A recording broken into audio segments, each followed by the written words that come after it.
onde o ministro Alexandre de Moraes acertou. Ele é hoje, ao mesmo tempo, condutor do Supremo Tribunal Federal, governador-geral do Brasil e único brasileiro que tem o poder de revogar, mudar ou escrever leis por conta própria, sem necessidade alguma de aprovação do Congresso Nacional. É óbvio, a essa altura, que acertou em alguma coisa para chegar ao lugar em que está. Provavelmente acertou muito, e em muitas coisas. Ninguém consegue se tornar o homem mais importante de um país com 200 milhões de habitantes e PIB de quase 2 trilhões de dólares, segundo o FMI, cometendo erros, ou mais erros do que acertos. Pode-se gostar ou não gostar do ministro, como ele próprio comentou em relação à lei que permite o indulto presidencial. Mas o fato é que ele manda e todo mundo obedece, a começar pelo presidente da República. E se mandar mais, vão obedecer mais. Alexandre de Moraes hoje decide mais do que o Congresso Nacional inteiro. Decreta pessoalmente ou através de outros ministros que leis aprovadas legitimamente pelos deputados e pelos senadores não valem mais. Ou cria as leis que os parlamentares não aprovaram, mas que ele simplesmente quer que existam. Como é o caso agora da lei da censura na internet. Ele vale sozinho mais que as 3 Forças Armadas juntas. Pode fazer e faz coisas ilegais. Prende cidadãos, bloqueia contas bancárias, viola o sigilo de comunicações, nega o exercício de direito de defesa, dá multa de 22 milhões de reais a um partido político de oposição, proíbe qualquer pessoa ou empresa, qualquer uma, até mesmo do Congresso, de se manifestar pelas redes sociais. Ele eliminou as funções do Ministério Público, enfiou na cadeia um deputado federal na vigência de seu mandato, indiciou pessoas por conversarem num grupo de WhatsApp, comanda, no momento, 2 inquéritos ilegais de natureza política, que podem ser 6 ou até mais. São tantos que ninguém consegue mais fazer a conta exata. Nos quais se processa qualquer tipo de crime que o ser humano possa cometer. Tudo junto e tudo misturado. Do golpe de Estado ao passaporte de vacina. Ele criou e usa algo que não existe no direito universal. O flagrante perpétuo. Muito bem. Um homem assim manda ou não manda mais do que todos os outros. A ascensão de Moraes ao topo da vida pública brasileira não aconteceu por meios comuns. Ele não teve uma campanha eleitoral milionária, com um fundo partidário, apoio fechado do TSE e outras vantagens. Aliás, não teve um único voto, e nem precisou. O ministro não vem de nenhuma família que vive às custas de suas senzalas políticas. Não é um bilionário, como esses banqueiros de investimentos de esquerda que vivem dando entrevistas na televisão. Não precisou do apoio da imprensa, embora tenha se tornado um ídolo para a grande maioria dos jornalistas brasileiros. É tratado hoje como uma espécie de Che Guevara, que lidera as lutas democráticas neste país. O que provavelmente deve deixar o ministro achando muita graça. Sua origem não tem nada a ver com o PT. Moraes foi nomeado para o cargo por Michel Temer, que Lula chama de golpista, e é visto pela esquerda nacional como portador de alguma doença infecciosa sem cura. O passado político do ministro, ao contrário, o coloca como secretário de Geraldo Alckmin, nos tempos em que ele não usava boné do MST, e era uma figura de piada para o Lula.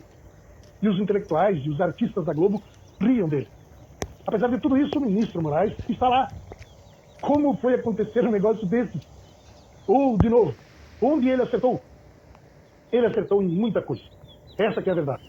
E a primeira delas é que ele entendeu melhor do que ninguém a força e a utilidade da coragem num país em que o ecossistema político é habitado majoritariamente por covardes. Moraes é um homem destemido, assume riscos, enfrenta adversidades e não foge da briga. No Brasil de hoje, faz toda a diferença. O segundo ponto a favor é que soube escolher o lado de disputa política atual. Percebeu, no momento adequado, que é mais rentável ficar a favor do Brasil do atraso, centrado no sistema de Lula, do que a favor do Brasil do progresso. Imagina se tivesse ficado com Bolsonaro e feito as coisas que fez. Se tivesse, por exemplo, trancado na Papuda 1.500 agentes do MST que invadem fazendas e destroem propriedades públicas. Estaria hoje no Tribunal Internacional de Haia, respondendo por crimes contra a humanidade. Ele entendeu também que as instituições brasileiras são amarradas com barbante e iriam se desfazer diante do primeiro homem decidido a falar grosso, desde que tivesse apoio da esquerda, e vendesse a ideia de que está violando a lei para salvar a democracia. Com instituições fortes, Moraes simplesmente não seria o que é. Sua carreira já teria acabado por decisão do Senado Federal. O ministro igualmente descobriu que não precisava ter medo de militares e que isso é uma vantagem decisiva. O regime militar acabou há quase 40 anos, mas o político brasileiro continua pensando nas Forças Armadas como se elas decidissem alguma coisa. Os políticos e as multidões que foram para a frente dos quartéis após a eleição de 2022, na ilusão de que estavam do mesmo lado, o Exército estava como civil do lado da polícia. Moraes nunca perdeu seu tempo com isso. Ele foi fazendo o que achou que tinha que ser feito, sem se preocupar com o que poderiam pensar os generais do Exército ou os almirantes à esquerda. E hoje deve estar convencido de que leu acertadamente as coisas. Por que não? Outra vantagem para o ministro é a sua capacidade de ignorar a opinião pública. Poucas vezes na história desse país, uma autoridade de Estado conseguiu ter uma imagem tão horrível quanto a de Moraes. Mas ele não faz nem deixa de fazer nada por causa do que estão pensando dele. O político brasileiro médio passa mal quando se vê fazendo ou tentando fazer alguma coisa que pode desagradar o seu eleitorado. Afinal, é de seus votos que ele vive. O ministro não liga a mínima. Não é assim simplesmente que ele funciona. Ao contrário, fica mais radical, agressivo e perigoso a cada contrariedade. Ele deixou isso bem claro entre outros episódios, com sua reação às imensas manifestações de rua do ano passado e de antes, a favor do Bolsonaro, a quem ele escolheu como seu inimigo número 1. Em vez de se assustar com aquelas multidões todas, resolveu meter as multidões na cadeia. Deu certo. Afinal, no dia 8 de janeiro, ele conseguiu prender 1.500 pessoas de uma vez só, como exemplo para todo mundo. E de lá para cá, ninguém mais pensou em acampar na frente de quartel. Para o ministro Alexandre de Moraes, gente na rua é uma turbina sem potência.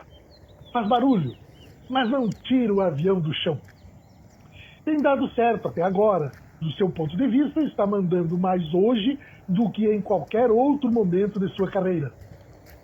Moraes, enfim, tem demonstrado que sabe fazer política do lado que ganha.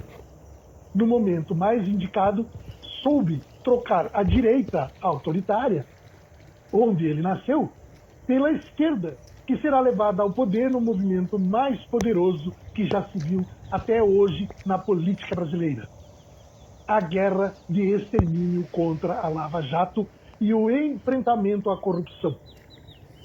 Ele passou para o lado da Confederação Anti-Lava Jato, que levou Lula ao poder.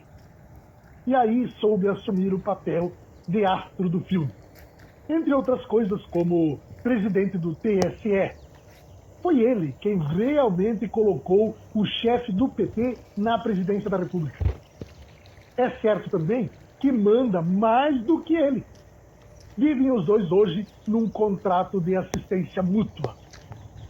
Moraes dá proteção a Lula, defende os interesses de seu sistema e garante a segurança do universo lulista. É assim que o Brasil vai indo, vai indo.